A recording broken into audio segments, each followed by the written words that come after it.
Say that the Pentagon at some point picks up an incoming nuke. It's 11 p.m. Who do you call? The First Lady? Well, yesterday it was finally Doocy time as Peter Doocy got to grill Karine Jean-Pierre and ask all of the questions that the other people in the room just sort of dance around. It hasn't been easy going for Karine Jean-Pierre lately. So it certainly wasn't going to be easy when finally Fox News's questioner got a chance to have a real back and forth over the president's condition and whether he is cognitively and physically capable of the office of President of the United States. Okay, Peter, I know we had our chat yesterday. Yes, thank you, So Karine. Does President Biden commit to serving a full second term if reelected? Yes. Thank you. We know the president says that his health is fine, but it's just his brain, and that he's sharpest before He was joking, by the way. I just want to make sure that that's out there. And he was making a lighthearted joke as he was speaking off. He's speaking off the cuff and was making a joke. You know the president, he likes to joke a lot. He's the same guy who says, "I know I look 40," right? So he likes to make jokes. It is a joke. I think people laugh when he says it. Well, he also said he's sharpest before 8 p.m. So say that the Pentagon at some point picks up an incoming nuke. It's 11 p.m. Who do you call? The First Lady?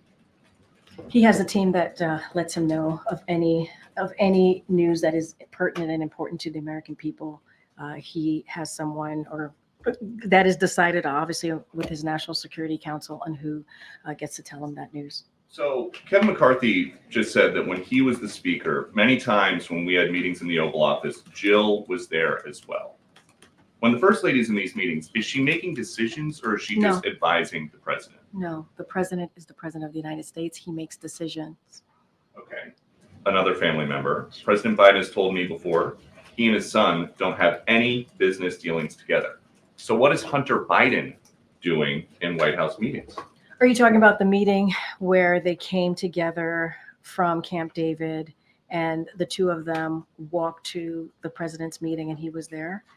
There's a report that aides were struck by his presence during their discussions. Look, I'm certainly not going to get into private conversations that occur. What I can say is, and I spoke to this before, is that when they came back from Camp David, the president spent a couple days at Camp David with his family. He is very close to his family, as you know. It was the week of 4th of July, which is why his family members were here last week. They walked together into the meeting. Can you say if Hunter Biden has access to classified information? No. And except for the classified documents that were kept in the garage next to the Camaro, the Corvette, of course. Let me just pause here for a second and just interject quickly because, as usual, this is what Karine Jean-Pierre is very good at. She is delivering facts that make it seem like she's answering the question and addressing the issue, but those facts are meant to deceive and deflect, right? The question was, why is Hunter Biden attending meetings?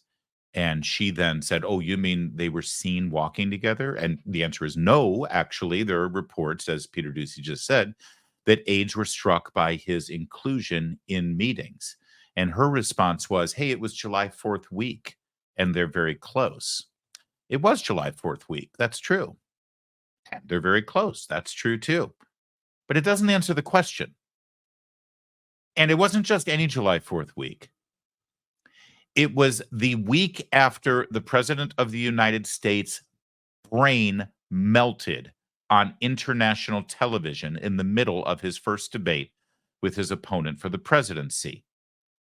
It was the July 4th week where there were calls all across the spectrum for the president to step down, not just off the ticket, but from the presidency itself. It was also, by the way, July 4th week preceding a NATO summit in Washington, D.C. She makes it sound like all week last week was just about picnics and fireworks and celebrating the 4th of July. Last week was the preparations for the NATO summit, where foreign leaders would be coming to Washington, D.C. to hobnob and interact with the president, his staff, and presumably his son, who is in the business of giving favors, selling favors to foreign leaders and access to his father, now the president of the United States. It wasn't just 4th of July week. It was kind of an important week as they were doing damage control and trying to shore up the presidency itself. But again, this is what Karine Jean-Pierre does. Can you tell us why the president's son, Hunter, a recently convicted felon who was convicted for gun charges related to his crack addiction, can you tell us why he was attending meetings with the president of the United States and his staff? And her answer is, oh, well, you know, it was 4th of July week. That's not really an answer. She delivers facts as if she's answering the question, but in fact, she's deflecting, which in fact turns out to be a lie. It's lying without lying. It's an impressive art. Are you guys just not, since February, testing President Biden for Parkinson's or for dementia? Because if he gets a bad result, it's all over that day. Again, as I've said many times before, the president has had a fulsome, comprehensive, what we shared with you was comprehensive, but he's had a full physical. We've shown the results of those physicals this past 3 years. We showed it just 4 months ago. And it is in line with what we have done, similar to President Obama, similar to George W. Bush. We are committed to continue to be transparent. We are committed to continue to show the results of those physicals. And look, it's the president's medical team that makes the decision. We are not, with all due respect, you're not a doctor, I'm not a doctor. It is the president's medical unit that makes a decision on what the president needs. Not a doctor, just No. play one on TV. But I know that's that scary. that is scary. But I know that, especially as adults get into their 80s, health conditions can pop up more than just once a year when he's getting his physical. I think if my wife saw me on TV misspeaking or saying the wrong thing or seeing a change in my appearance, she would probably say, let's go to a doctor just to make sure that you are okay, you have a family, you have an important job. Why doesn't anybody in the president's family urge him just to go to get checked out to say the coast is clear? Okay, so just to step back just a little bit, because I think you weren't in the briefing room last week. I don't want to go backwards, but just to share a little bit about that night. The president said it was a bad night. He talked about it. He had a cold, right? He talked about his schedule, right? Being abroad. And so we spoke about what that night was like for him. And we understand what the American people saw, what you all saw. We've spoken to that. And I also would say, and I think you know this, Peter, you've covered a couple of administrations at this point, that the president, every president, has a White House medical unit that is with him 24/7, that is available to him 24/7. That is unlike any other American, right? That is not the norm. That is uncommon. Just down on the other side of the colonnade is where the medical unit is. And I did share that the president checks in while he's exercising with his doctor a couple times a week.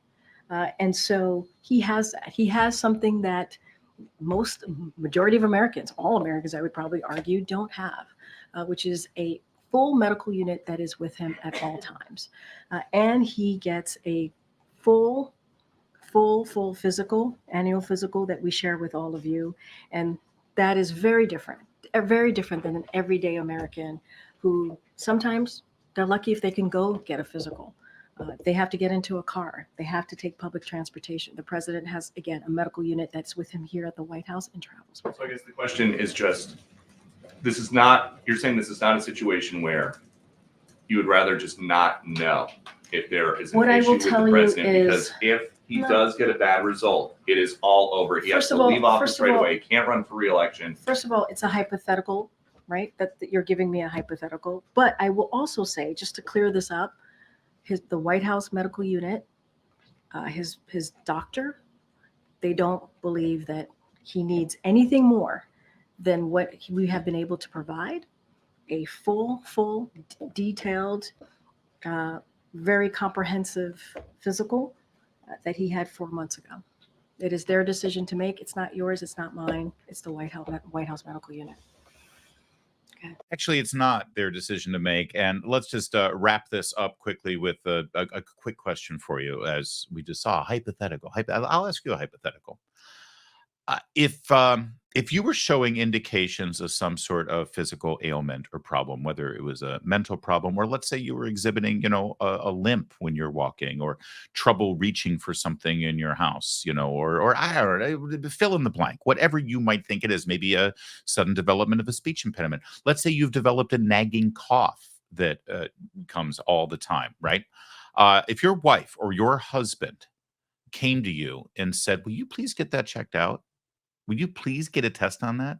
And you constantly, because you're a hero, you would say, "I don't need that. I just had a physical. I'm fine. I'm fine." No, honey, really, you've got a nagging cough. It's like constant. I'm worried about you. I think that there's a problem. Or no, you're constantly forgetting words, honey. I really think that you need to get it. Or you're having trouble walking. If you are exhibiting half of the symptoms that we see from Joe Biden on a regular basis, and your wife or your husband or your child or your parent, your loved one, said, "Would you please just, for me, go get it checked out, get an exam?" Wouldn't you do it? Wouldn't you say, "Okay, fine, I'll go. Okay, just to, shut you up, I'll go." That's where we are right now with Joe Biden. That's where we are. We're the American people. We're the nagging spouse. We see clearly that there's a problem here. And we're saying, why don't you get tested? And Karine Jean-Pierre and the entire infrastructure around President Biden continues to say it's not necessary. Don't worry about it. It's fine. Don't you think they owe it to us just to shut us up? To say, fine, you want a test, here's your test. But see, here's the problem. Even if they get the test now and they tell us everything's fine, no one's going to believe them. Because they lie. All they've been doing is lying and covering up. So even if they do this, they have spoiled any trust that they may have had with the American people. I'll show you proof. Because also in that press conference yesterday, Karine Jean-Pierre, she gave an answer that, well, I'll let you see it. And you can correct me if I'm wrong, but it didn't seem to explicitly describe the nature of Dr. Kennard's meeting with Dr. O'Connor. So can you say whether that one meeting was related to care for the president himself? I can say that it was not. It was. Okay, that's great. And can I just ask why that? So that was pretty straightforward. That was pretty simple, right? Can you just please clear this up? Mr. Kennard's visit with Dr. O'Connor here at the White House, all of those visits from this neurologist who is a specialist in Parkinson's, was it related to Joe Biden? And she just said very clearly, emphatically, no hemming and hawing, it was not. Dr. Kennard's meeting with Dr. O'Connor. So can you say whether that one meeting was related to care for the president himself? I can say that it was not. Yeah, there you go. That was yesterday. So that was fine. That was pretty cut and dry, wasn't it? Until later last night when they had to issue a correction and a statement. Or it appears that that meeting did, in fact, involve the care for the president. And as Carrie Kupek-Urban of Fox News points out, the write-up from the Associated Press was incredibly charitable to Raggedy Ann there in yellow. The confirmation came after the White House press secretary, Karine Jean-Pierre, inaccurately said during the daily briefing with reporters that the January 17 meeting was not related to care for the president in response to a question from the Associated Press. Oh, hey, everybody. She inaccurately said that the meeting had nothing to do with the president. She didn't lie or anything. It wasn't a lie. She just inaccurately stated that it had nothing to do with Joe Biden. Did that look like to you that she was like searching for the answer and she just sort of messed up? Inaccurately. She inaccurately said it. She didn't lie. The answer was yes. She emphatically said no, but that was just inaccurate. Not, I'll get back to you, I'm not sure. I'll have to ask. I didn't check that out. Not, I think so. Maybe it was, maybe it wasn't. No. She emphatically, without hesitation, said no. And then later on in the evening, they had to issue a statement that corrected that. And the Associated Press, full of grace, full of his bending over backwards to accommodate Karine Jean-Pierre, says she inaccurately stated. It's moments like this where you think Sean Spicer and Sarah Huckabee Sanders and Kayleigh McEnany are just, are you kidding me? The headlines on the New York Times, the lies from the White House. Yeah, there was another lie. But this lie, it's not an important one. It's only about the president's mental well-being.